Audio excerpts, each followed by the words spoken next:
खुशी का मुजाहरा हुआ था। उसके साथ साथ इमरान खान जो उनके उस समय तत्कालीन प्राइम मिनिस्टर, तो क्या बोला था कि जो स्लेवरी की चेन है आज तालिबान ने तोड़ दी, अफगानिस्तान के लोगों ने, आज वही उनको काटने को है। ऐसी हालात है। अगर लड़ाई होती, विवेक, मैं आपको चंद एक सेकंड में बताऊंगा कि उसका क्या होगा। अगर लड़ाई होती है तो सच्चाई यह है पाकिस्तान को बुरी हालात हो जाएगी, क्योंकि तालिबान को हराना बिल्कुल आसान इकोनॉमी नहीं है। सपोर्ट नहीं अंदर कर पाएगी सर। तालिबान पाकिस्तान की इकोनॉमी वॉर को सपोर्ट नहीं कर सकती अभी, ये वॉर को आगे झेल नहीं बात है। सकती। लेकिन ये बात शायद मैं यही जाफरी साहब और बुखारी साहब ना विवेक, माने। इसमें एक ही चीज ऐड करना जी चाहूंगा, वो उसकी वजह है। जी, जल्दी से उसकी सर। वजह हाँ, यह है कि इकोनॉमी नहीं, जो फाइटिंग एक्सपीरियंस गुरिल्ला वारफेयर का है तालिबान का। तालिबान को, स्पेशली हाँ, बॉर्डर पे, वो नहीं सर, पाकिस्तान जंग की लड़ने के आर्मी लिए। को दिखा दिया इन्होंने। जी तो ये सच्चाई है, पाकिस्तान नहीं फेस कर पाएगा तालिबान को, स्पेशली खैबर पख्तूनख्वा के बॉर्डर पे, डूरंड लाइन पे। जिस प्रकार से उन्होंने 18 पोस्टों पे हमला किया था, 8 पोस्टें अभी भी कब्जे में हैं तालिबान के, वो क्यों नहीं ले पाया जी, पाकिस्तान, और कम से कम 24 पाकिस्तानी सोल्जरों को मार दिया। ये सच्चाई है कि जिस लड़ाई की बात हो रही है, जो टेरेन है, उसके अंदर भाई साहब। अफगानिस्तान की जी, फौज को बुखारी हराना साहब के पास आ बहुत रहा हूं, उसके मुश्किल बाद है कर्नल पाकिस्तान शैलेंद्र के। सर आपके पास आ रहा हूं। बुखारी साहब, अब क्या बताएं, बताइए। आपने उनको भाई होने का वास्ता दिया, आपने उनको बड़ा छोटा भाई बताया, आपने उनको बताया कि भाई वो आजाद हो गए हैं, आपने उनको इस्लाम का वास्ता दिया, आपने उनको मुसलमान होने का वास्ता दिया, आपने मुसलमान भाईचारे की बात की। लेकिन तालिबान ने कहा है कि मारेंगे तो मारेंगे, मारेंगे या मरेंगे, जंग ही आखिरी रास्ता है। क्योंकि आपने उनको मारा, उनके ऊपर स्ट्राइक करे, आपने अफगानियों की जान ली, उसके बाद अब वो मोर्चे पर अपनी सैनिकों की संख्या बढ़ा रहे हैं। बुखारी साहब। जी विवेक जी, आपने गुफ्तगू की कुछ, थोड़ा सा आज आपकी स्क्रीन जो है वो भी थोड़ी सी फ्रीज हो रही है, और मेरी आवाज आपको ठीक आ रही है? बिल्कुल आ रही है सर, ठीक आ रही है।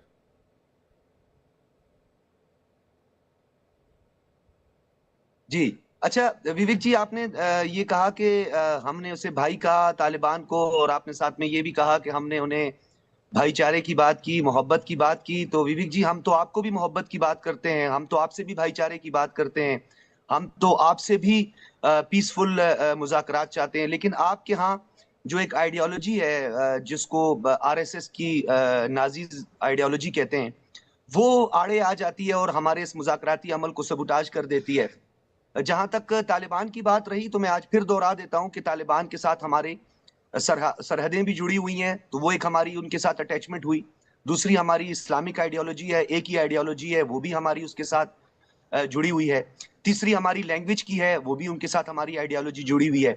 हाँ, ये मुझे पता है, जो आप लोगों की तकलीफ वो ये है कि अब्दुल्ला अब्दुल्ला और हामिद करजई के जाने के बाद और नादरन अलायंस के खात्मे के बाद आप यतीम हो चुके हैं इस वक्त। तो आप चाहते हैं किसी ना किसी तरीके से, आपको शेल्टर की जरूरत है, किसी ना किसी तरीके से आप चाहते हैं कि दोबारा से जो है वहां पर आप अफगानिस्तान के अंदर अपने पंजे गाड़ें, और आप पाकिस्तान जैसे हमने 9/11 के बाद जो है भुगता है, यानी $120 बिलियन का हमने नुकसान उठाया है, और उसमें अब तक जो हमारे 80,000 लोगों ने जानों का नजराना पेश किया है, उसमें ज्यादा तादाद में जो लोग मारे गए हैं वो आप लोग उसमें मुलविस पाए गए हैं, जिसका हमने बाकायदा तौर पर डोजियर, एक नहीं हमने 2 डोजियर जो है वो अक़वाम मुत्तहिदा के सेक्रेटरी जनरल एंटोनियो गुतेरेस को जमा करवाए हैं। एक हमारे मुनीर अकरम साहब ने जमा करवाए हैं, एक मलिहा लोधी साहिबा ने जो है, जो हमारे परमानेंट रिप्रेजेंटेटिव हैं लेकिन आपके यूएन में। झूठे परिंदे को मानता कौन है? आपके डोजियर को कोई नहीं मानता, आपके डोजियर पे कोई बिलीव नहीं करता। इवन आपके मुल्क पे लोग कम बिलीव करते हैं, क्योंकि आप लोग कहते कुछ है और करते कुछ है। तालिबान के साथ भी आपने यही किया, आपने उनको भाई भाई बोला और ऊपर से स्ट्राइक करवा दी। इधर से बोला भाई आओ भाई आओ, आप मेरे भाई हो, come on we are brothers. उसके बाद ऊपर से प्लेन भेज दिया, ये गया प्लेन और वहां पर अफगानियों को मार के वापस आ गया। अरे किस तरह का भाईचारा है ये? कौन सा इस्लामिक भाईचारा है? आप नीचे भाई भाई कहते हो, ऊपर से ठोक देते हो, जाके आप फाइटर जेट घुसा देते हो, बॉम्बिंग करवा देते हो, एयर स्ट्राइक करवा देते हो। तो तालिबान तो मारेगा ही ना सर आपको, वो कौन सा चुप बैठ जाएंगे? उनका काम ही यही है दिन रात।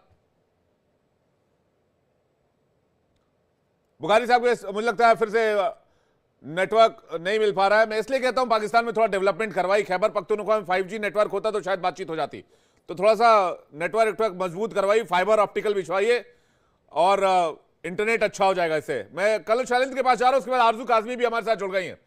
कर्नल, क्या तालिबान के साथ जंग ही आखिरी रास्ता है? क्योंकि यह बात धीरे धीरे क्लियर होने लगी है।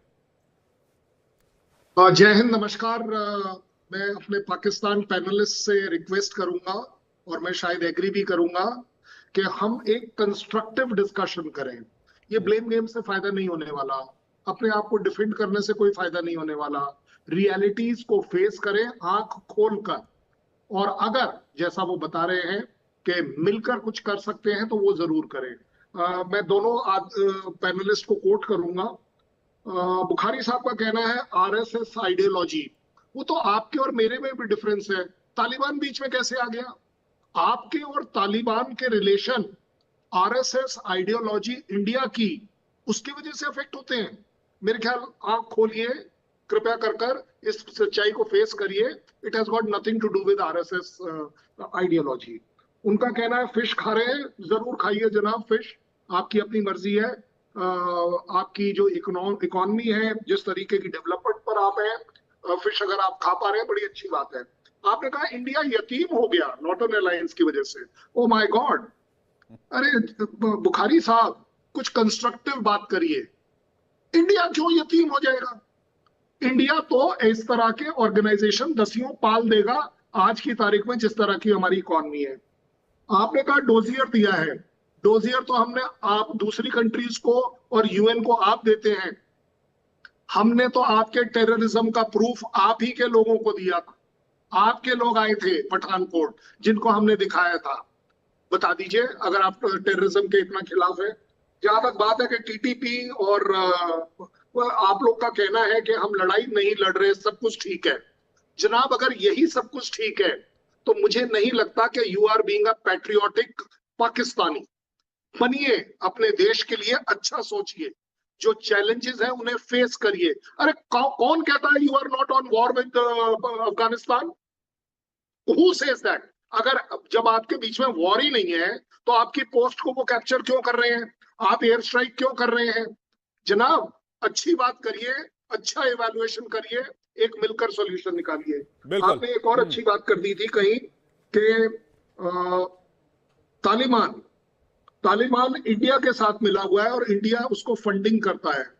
ओ माय गॉड सर, अगर एक सेकंड को आपके हिसाब से चल लूं कि हम फंडिंग करते हैं, we are also like USA के कहीं पर भी फंड डाल सकते हैं। एक्चुअली प्रॉब्लम यह है, Pakistan has to realise India की फंडिंग के वजह से ना तो अफगानिस्तान आपका दोस्त था और ना ही आपका दुश्मन बना बैठा है।